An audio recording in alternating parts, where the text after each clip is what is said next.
नमस्कार दोस्तों, कैसे हैं आप सभी। आज की कहानी का शीर्षक है परिवर्तन। रचना गहरी सोच में डूबी हुई थी। माँ के व्यवहार में आया परिवर्तन उसकी समझ से बाहर था। रचना कॉलेज के प्रथम वर्ष की विज्ञान की छात्रा थी। वह अपनी माँ से बहुत प्यार करती थी। श्रुति भी अपनी बेटी रचना पर जान छिड़कती थी, परंतु रचना श्रुति में पिछले कुछ समय से अजीब सा बदलाव महसूस कर रही थी। पहले माँ हर बात उसे प्यार से समझाती थी। उनके हर काम में स्नेह व आत्मीयता झलकती थी।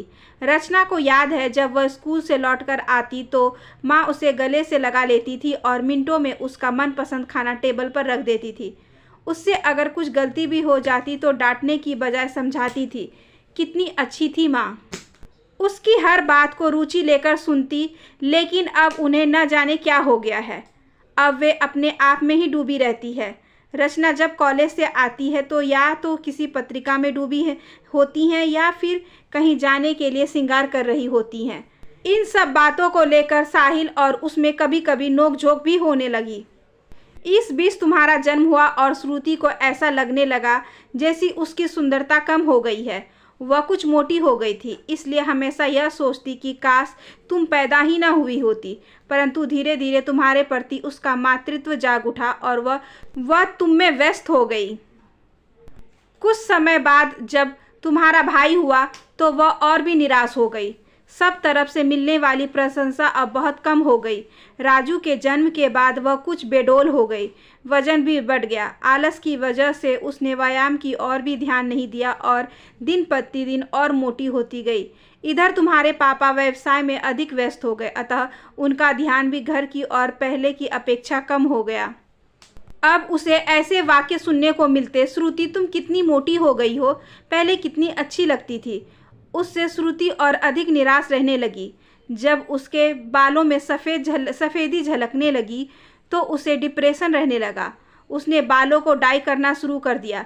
चेहरे पर भी अधिक श्रृंगार करने लगी। इधर तुम जवान हो गई, तुम सुंदर भी हो। ऐसे में जो भी श्रुति से मिलता यही कहता, तुम्हारी बेटी तो बहुत सुंदर है, तुम भी कभी ऐसी हुआ करती थी। वह तुमसे ईर्ष्या करती हो, ऐसी बात नहीं है, पर वह अपने बारे में दूसरों की राय जानकर कुंठित हो जाती है, इसलिए उसका व्यवहार तुम्हारे प्रति बदलने लगा। बात बात पर तुम पर गुस्सा उतारने लगा। उम्र बढ़ने के साथ साथ उसमें जो परिवर्तन आ रहे थे वह उनसे सामंजस्य नहीं बिठा पा रही। उम्र बढ़ने के साथ साथ इंसान के पहनावे में, बोलने चालने में, हर बात में बड़प्पन आ जाना चाहिए, सादगी आ जानी चाहिए। बड़ी उम्र में ये सारी बातें ज़्यादा आकर्षित करती हैं। ये बात वह नहीं समझ पाई। नीलेश हमारा सहपाठी था।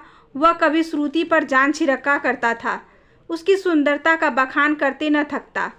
जब उसने भी ऐसा कहा तो श्रुति बिल्कुल निराश हो गई। रचना के लिए ये सारी बातें नहीं थी, परंतु वह समझदार थी, अतः सब कुछ समझ गई। निशा ने रचना के सिर पर स्नेह के हाथ रखकर कहा, तुम चिंता मत करो रचना, मैं उन्हें समझाने की कोशिश करूंगी। दूसरे दिन निशा श्रुति से मिलने उसके घर गई और लंच के बहाने उसे अपने घर ले आई। दोनों ने मिलकर पहले खाना खाया, फिर धीरे से निशा से बात छेड़ दी। श्रुति, तेरी तबीयत ठीक नहीं है? नहीं निशा, बस यूं ही मन कुछ अच्छा नहीं है। क्यों, क्या हुआ? पता नहीं निशा, कुछ भी अच्छा नहीं लगता। बस चुपचाप लेटे रहने को जी चाहता है। किसी से मिलने की बात करने की इच्छा नहीं होती। जिंदगी से जैसे कोई चाह ही नहीं रही। श्रुति निराश स्वर में बोली। निशा मुस्कुरा दी। क्या फिलोसफर जैसी बातें कर रही है? अरे ये तूने बालों का क्या हाल बना रखा है, आ मैं ठीक कर दूं। निशा कंघी लेकर आई और उसके बाल संवारने लगी।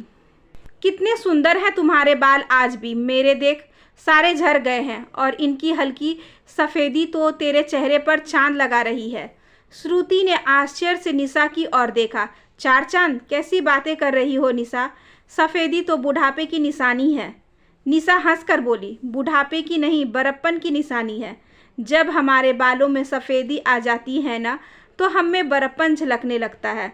तुम्हें तो मालूम है, जब जवानी में कॉलेज में पढ़ाती थी तो लड़के मुझे कितने छेड़ते थे। मैं तो बहुत दुखी हो जाती थी, पर अब सब कितने अदब से बात करते हैं, कितनी इज्जत करते हैं। उम्र के साथ में अनुभव भी तो बढ़े हैं, इसलिए मैं पहले से अच्छा पढ़ाने लगी हूँ। सारी कक्षाएं चाहती हैं कि मैं ही उन्हें पढ़ाऊँ। ये सब इसी सफ़ेदी का कमाल है। श्रुति हैरान से उसे देख रही थी। बालों की सफ़ेदी भी कभी खुशी का कारण बन सकती है, ये तो उसने कभी सोचा ही ना था। निशा आगे बोली, और श्रुति, जब हमारी नई नई शादी हुई थी तो अक्सर किसी न किसी बात को लेकर हमारी अनबन हो जाया करती थी। मैं कभी खुश नहीं रहती थी, हमेशा तनाव में रहती थी। धीरे धीरे बढ़ती उम्र ने वक्त के साथ साथ जब सब सिखा दिया। अब तो मैं इन्हें और ये मुझे इतना समझने लगे हैं कि एक दूसरे के मुंह से बात निकलने से पहले ही हम दोनों समझ जाते हैं कि अगला क्या कहने वाला था। ये सब भी इसी सफ़ेदी का कमाल है, समझी? कहकर निशा फिर से हंसने लगी। इस बार श्रुति भी हंसे बिना नहीं रह सकी। हंसते हंसते उसे साहिल का ख्याल आया। क्या उसने साहिल के बारे में कभी ऐसा सोचा भी? अपने अनुभवों को अपने दाम्पत्य जीवन का पहिया बनाया? नहीं, वह तो स्वयं में ही खोई रही और साहिल से दूर। उसे निशा की बातें बहुत अच्छी लग रही थी। वह मुस्कुरा कर बोली, और सुनाओ इस सफ़ेदी के कमाल, और सुनाऊं? मेरे बच्चे हैं ना, लावण्या और हिमांशु, जब तक पैदा नहीं हुए थे मैं अपने आप को अधूरा महसूस करती थी। तुम तो जानती हो जन्म के समय लावण्या को कितनी मुश्किल से बचाया गया था। दोनों बच्चों के आने के बाद मेरा जीवन खुशियों से भर गया। मुझे माँ का गौरव मिला।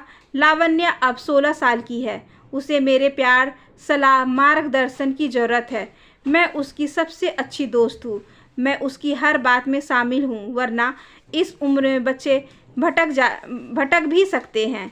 इसी समय तो उन्हें हमारी ज़रूरत होती है।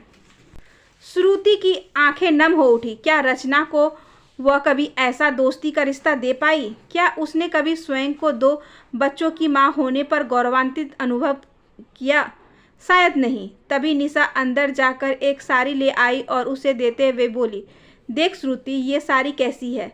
कल ही खरीदी है।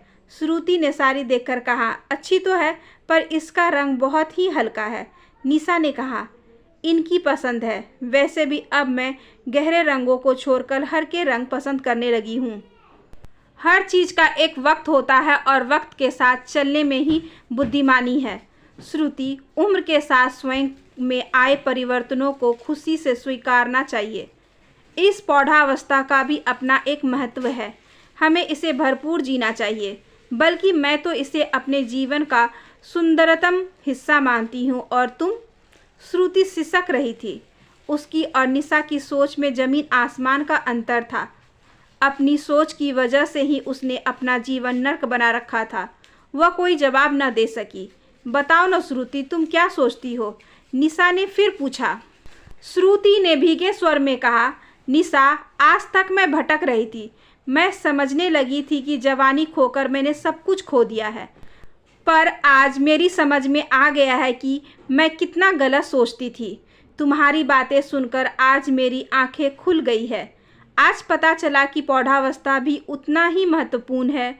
तुम्हारे ढंग से सोचूं तो मैं सचमुच बहुत खुशी हूँ। हाँ, अब कुछ अधूरे काम करने हैं जो अब तक न कर पाई। पति और बच्चों को जो अपनापन देना चाहिए था वही नहीं दे पाई। पर अब ऐसा नहीं होगा। श्रुति की आंखों में पश्चाताप के आंसू थे तो निशा की आंखों में खुशी थी कि वे अपनी प्यारी सहेली को सही राह पर लाने में सफल हो गई थी। आशा करती हूँ कि आज की ये छोटी सी कहानी आपको अच्छी लगी होगी। अगर अच्छी लगी हो तो please like, share and subscribe करें हमारे चैनल को। ज़्यादा से ज़्यादा शेयर करें और बेल आइकन को ज़रूर प्रेस कर लें ताकि अगली वीडियोस की नोटिफिकेशन आपके पास सबसे पहले पहुँचे। धन्यवाद।